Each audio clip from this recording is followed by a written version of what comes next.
आजकल क्या होता है, विवाह के बाद पति पत्नी की जरा सी लड़ाई हो जाए ना, तो पत्नी घर में फोन लगाती है, माँ आज तुम्हारे दामाद जी ने हमारे को ऐसा कह दिया, ऐसा बोल दिया। तो माँ बोलती है, बेटा दामाद जी ने ऐसे बोला, आ जा वापिस। अब बेटी झोला उठाती है और मायके चली जाती है। 2 दिन बाद पति फोन लगाता, अच्छा सॉरी हमने तुम्हें डांट दिया, सॉरी आ जाओ गलती हो गई थी, अब नहीं डांटेंगे पक्का, आई लव यू आ जाओ।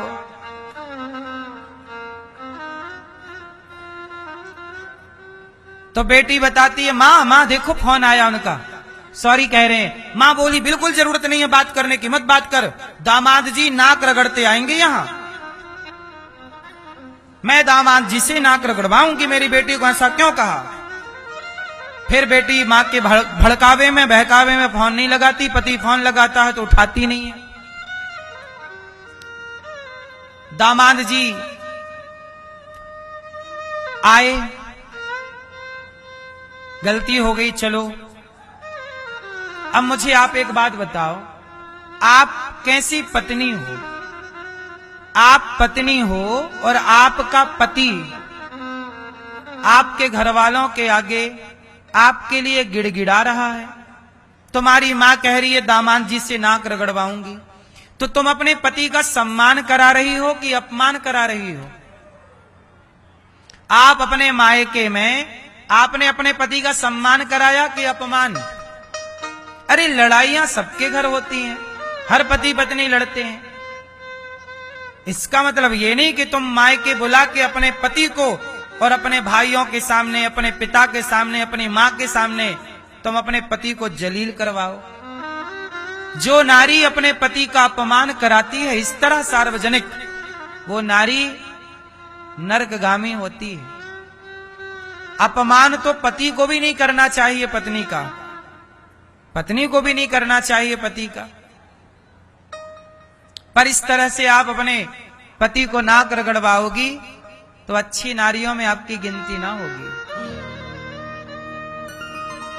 इसलिए आपके विवाह के बाद आपका हित आपके पति के साथ है, आपका भला किसके साथ है? आपके पति के साथ। आपकी मां आपके पिता के साथ आपका भला नहीं है। मां बाप के साथ संबंध रखिए, आना जाना रखिए, पर मुख्य रूप से पति को सर्वोपरि मानिए। यही नारी का धर्म है। आजकल रिश्ता क्यों टूट रहा है? क्योंकि स्त्री ने अपने पति को पति मानने से इनकार कर दिया। पति मतलब हमारे यहां परमेश्वर, पति मतलब भगवान के तुल्य। यदि हर नारी अपने पति को भगवान के तुल्य मानकर उसमें समर्पण करे और हर पुरुष अपनी पत्नी को देवी के तुल्य मानकर, नारायणी के तुल्य मानकर नारी का सम्मान करे, तो बताओ तलाक जैसी घटना इस देश में हो सकती हैं? तलाक केवल इसलिए होते हैं कि पत्नी और पति दोनों में अभिमान आ जाता है। दोनों लड़ाई किसकी लड़ते हैं? अभिमान की, कि पहले मैं कि पहले तू। लड़ लो, क्या पाओगे इस लड़ाई से? समझदार लोग इस तरह की बातें नहीं करते। पति का अपमान, कल तुम पति पत्नी दोनों एक हो जाओगे, पर पति को सारी जिंदगी ये याद रहेगा कि मेरी पत्नी ने अपने मायके में ले जाके मेरा अपमान कराया था। फिर तुम्हारा पति कैसा हो जाएगा? तुम्हारे माता पिता का दुश्मन बन जाएगा। इसलिए आज भारत के 80% पुरुष अपनी पत्नी के माता पिता को स्वीकार नहीं करते। अपनी पत्नी के माता पिता के दुश्मन बन जाते हैं। जबकि होना क्या चाहिए कि पति के माता पिता को आप स्त्री स्वीकार करें और पत्नी के माता पिता को पुरुष स्वीकार करे। मेरी पत्नी मेरे माता पिता की सेवा करे, मेरे माता पिता को अपने माता पिता की तरह रखे, और मैं मेरी पत्नी के जो माता पिता हैं वह भी मेरे ही माता पिता हैं, जरूरत पड़ने पर मैं सदा उनका बेटा बन के उनकी सेवा करूं, जरूरत पड़ने पर। ये भाव हर पुरुष का होना चाहिए अपने सास ससुर के प्रति। लेकिन स्त्रियां क्या करती हैं, कुछ स्त्रियां कि अपने मायके जाके अपने पति को बुला के जलील कराएंगी। सास डांट रही है, दामाद जी ऐसा नहीं करना आज के बाद। अरे सास को डांटने का, देखो प्यार से तो डांटो, क्या मार भी लो, प्यार से तो आप मार भी लो 2 थप्पड़, है ना। लेकिन आप यदि अहंकार से बोल रही हैं तो ये अहंकार आपके लिए हानिकारक है। दामाद वो है जिसके आपने पांव पूजे हैं, मंडप के नीचे आपने अपनी बेटी का दान दिया है, और अब आप उसे गलत शब्दों से डांट रही हैं। ये आपका धर्म नहीं है, ये सास का धर्म नहीं है, ये ससुर का धर्म नहीं है। सम्मान सबका सबको प्रिय लगता है। पत्नी को पत्नी का सम्मान प्रिय है तो पति को भी पति का सम्मान प्रिय है। इसलिए कहता हूं जज्बातों से, सम्मान से खिलवाड़ ना किया करो, क्योंकि एक बार सम्मान से खेल गए तो सारी जिंदगी रिश्ते तो रहेंगे पर वो समर्पण नहीं रहेगा। बोलो हाँ। इसलिए अधिकांश देखा जाता है कि लड़की के माता पिता को लड़का मतलब पति जो है वो अपने सास ससुर के प्रति झुकाव कम रखता है। बोलो हाँ। इसका कारण केवल वह स्त्री है। आपको चाहिए ये था कि आप जब अपने पति के साथ ससुराल जाएं तो आप अपने पति का खूब सम्मान ससुराल में करें। सम्मान कहां? जैसे आप अपने सास ससुर के घर गए तो वहां सदा सम्मान हो। यदि अपमान हुआ तो परेशानी बढ़ जाती है। हम कहते हैं किसी का अपमान क्यों करो, ना लड़की का अपमान हो, ना लड़के का, ना ससुर का अपमान हो, ना दामाद का।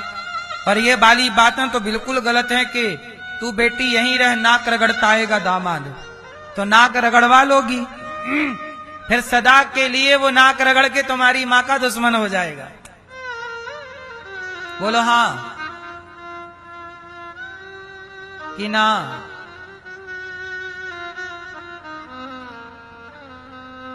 आजकल लोग रिश्तों को ना समझ नहीं पाते। रिश्तों की वैल्यू क्या है, रिश्तों को कैसे मधुर रखा जाए। आजकल रिश्ते, आप लोग जितने यहां बैठे हो लगभग 80% मैं बोलूं, आप सबके रिश्ते आपस के ना बिल्कुल उलझे हुए होंगे। 80% उलझे हुए रिश्ते। अच्छा, रिश्ता सुलझा कैसे रहे, इसके लिए आप दोनों का समझदार होना चाहिए, जरूरी है। पत्नी भी समझदार और पति भी समझदार। भगवान शंकर इतने समझदार हैं कि उन्होंने इतना अपमान हुआ, चुप है, क्योंकि ये मेरे पत्नी के पिता हैं, इसलिए मैं जवाब नहीं दूंगा। इतनी समझदारी या फिर आपके अंदर हो, इतनी सहनशीलता या तो आपके अंदर हो, तब रिश्ते बचाए जा सकते हैं। तो शंकर जी का जब अपमान हुआ और माता सती दक्ष के यहां गई तो पति का अपमान, इसलिए कभी पति का अपमान ना देखो ना करो। किसका अपमान नहीं करना चाहिए? सुनो, हरि हर निंदा सुनहि जिकाना, हाँ ही पाप गौघात समाना। अपने माता की निंदा कभी नहीं करनी चाहिए, अपनी माँ की बुराई कभी नहीं करनी। जो बेटा अपने माँ की बुराई करता है उसके मुंह पे कीड़े पड़ेंगे ही पड़ेंगे। जो अपने पिता की निंदा करता है उसके मुंह पे कीड़े जरूर पड़ेंगे। जो अपने पति की निंदा करती है स्त्री, उसके मुंह पे भी कीड़े पड़ेंगे। और जो अपने गुरु की निंदा करता है, भगवान की निंदा करता है, ऐसे लोगों को गौ हत्या करने का पाप लगता है। ये हम नहीं कह रहे हैं। हरि हर, जो भगवान शंकर की, भगवान विष्णु की, भगवान की निंदा करता है, जो गाय की निंदा करता है, जो गुरु की निंदा करता है, जो माता पिता की निंदा करता है, इन सबको कीड़े तो पड़ेंगे, गौ हत्या का पाप अलग से लगेगा। इसलिए निंदा नहीं करनी चाहिए। अपने पति की, अपने पिता की, अपने मां की, किसी को नहीं करनी चाहिए।